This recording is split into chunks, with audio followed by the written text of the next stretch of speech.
Ako ma'am, I am from Luzon. Particularly, nandito ako sa Zambales, wherein hindi malakas si PRRD. Naghahalo dito. Malakas yung mga party list ni Romualdez, katuwang yung mga politiko rito. Tingog ata yan. And Pinklawan, napakalakas ng Pinklawan dito. And our representative is very close to the speaker. Against Duterte sila. Pero ako, siguro I am blessed na maintindihan ko yung mga bagay-bagay. Hindi ako nasisilaw sa mga proyekto na nagpapasalamat ako sa mga proyektong ginawa, but I know in my heart that more projects dahil sa pagsisip-sip, pero the consequences to the people is not good. That's number one. Meron ka lang ipapakita ang proyekto sa constituents mo. So kapag naman hindi tumiwalag ka, you go against the grain, against the flow. Wala kang pondo, wala kang papakita sa mga constituents mo. But ako, tinitignan ko lang kasi talaga kung minsan more projects, more chances of corruption. Alam niyo naman na siguro yan. I'm not saying dito sa lalawigan ko, I don't know. But we know that for a fact bilang sambayanan dun sa mga nangyayari ngayon sa flood control. No? Mahal ko si Duterte because naramdaman ko even sa isang lalawigan na hindi naman siya sinuportahan. At masasabi natin kalaban niya sa politika. Naramdaman ko yung peace nung panahon niya. Naramdaman ko yung semblance of fairness panahon niya. And while many of my fellow lalawigan would deny because they are connected with someone, ako alam ko yung ginawa ni PRRD sa bayan. I can see it, I can feel it, and nakita ko yung genuineness ginawa niya. So, dito, sa kinuupuan ko ngayon, dating dinadaan-daanan ng araw ng mga NPA ito. Ngingikil sila. So, I know yung hirap na pinagdaanan ng sambayanang Pilipino na pilit inayos ni Pangulong Duterte. Tapos sinira naman itong putang inang gobyerno na ito. Diba? Sinira. You know that. Marami sa inyo nakakaranas na dumadami yung addict sa lugar niyo ulit. Dumadami yung komunista sa lugar niyo ulit. Bumabaha yung mga lugar na hindi naman dating binabaha. Corruption.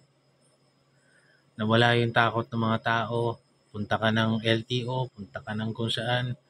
Wala na yung taas noo mo dati na ikaw ay Pilipino. Ikaw ay may sandigan ka, si PRRD.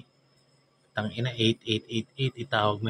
Alam nyo, ulit-ulitin ko, alam ko nabanggit ko na to so many times. Yung kooperatiba rito sa Zambales, they failed to act doon sa nasira namin na poste ng kuryente. Tinawagan namin, ang hirap-hirap. 3 araw kaming brownout. Tumawag ako sa 8888. Sabi nila sa akin, panahon ni PRRD to, hindi nila sakop yung mga kooperatiba, but they suggested, they tried. Sabi nila, sandali, ano ba yung hinahanap nila kung ano yung regulatory body ng yung sa power, yung sa nagsusupply ng power. And Alam mo yung gusto ka na niyang i-dismiss na sandali, hindi namin hawak yung mga kooperatiba, Brad. The same way na hindi namin hawak yung Congress, the same way na hindi namin hawak yung judiciary. Ang hawak lang namin are the agencies under the executive branch of government. But they tried. Yung operator na yon ng 8888 ni Pangulong Duterte, he tried to accommodate me, to give suggestions para sa isang pabayang kooperatiba dito sa lalawigan ko. He tried.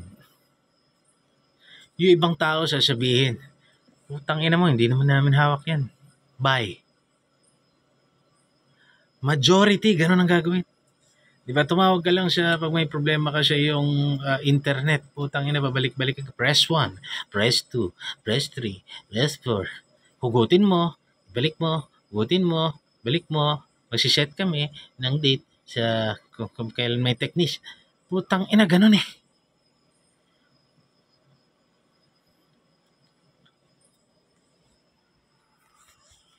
Kumikita yung mga kumpanya sa tubig.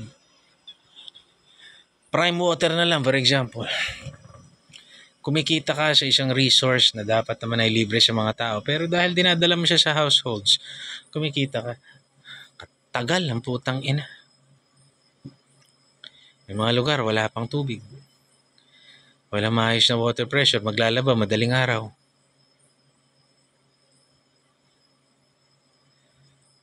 Kuryente, may nasira, puta. Yun. Iba nung panahon ni Duterte, naramdaman ko yung malasakit. Naramdaman ko. That is why I know for a fact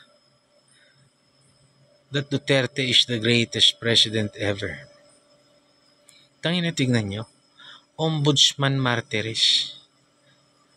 Nagkaso dun sa mga ibang sinasabing malapit daw kay PRRD. At may na-dismiss pa siyang kaso ni De Lima sa ombudsman na hindi ako para sa akin hindi dapat i-dismiss, pero siguro lack of evidence, dismiss. Nakita niyo yun, PRRD never tumawag sa ombudsman. Yung si Ombudsman Martires, nag-Supreme Court yan, and then nag-ombudsman, never tumawag para, hoy, absuelto mo to, hoy, kasuhan mo to. Just do your job, sabi niya lang.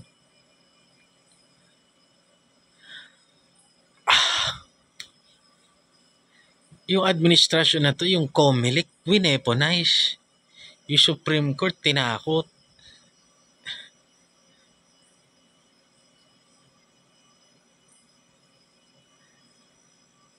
Pinadulas nila yung mga pinadulas nila gamit pera ng taong bayan. Yung Duterte Youth Party List na nanalo, disqualify. Yung Gabriela. Tsaka yung ano ba yun? Si Abante. Putang ina naman, pare.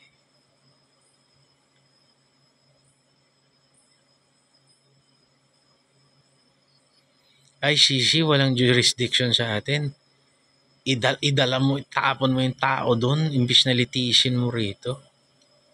Dahil takot yung gobyerno ito sa backlash. Putang ina naman, pare. Si Remulla, putang ina. Kala ko matino. May NPA sa rally ni Lenny, sabi niya noong 2022. Puta, nung nakaupo na sa kapangyarihan. Kung ano, batas. Abogado siya, batas. Putang ina, binaboy.